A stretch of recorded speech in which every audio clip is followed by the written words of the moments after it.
Record di evasori fiscali in Veneto, secondo i dati diffusi dalla Guardia di Finanza, che dall'inizio dell'anno a oggi ha individuato 500 evasori totali o paratotali, recuperando quasi 1 miliardo di euro a tassazione.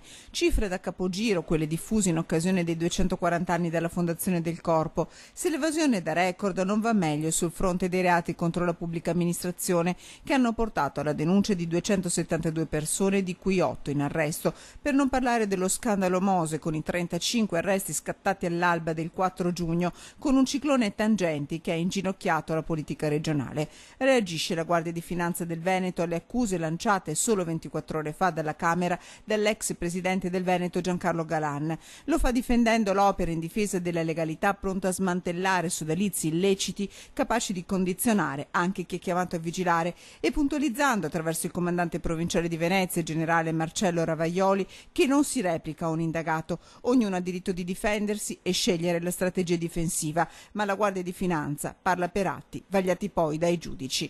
Di lavoro scadente della Guardia di Finanza aveva parlato l'onorevole Galan nel corso della sua conferenza, lanciando accuse, oltre che agli investigatori, ai suoi principali accusatori. Io sono stato investito da un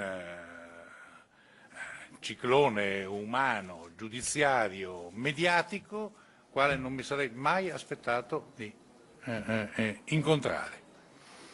Mai l'avrei pensato, anche perché, come vedrete, io non ho le colpe che mi vengono attribuite dai miei 3 accusatori.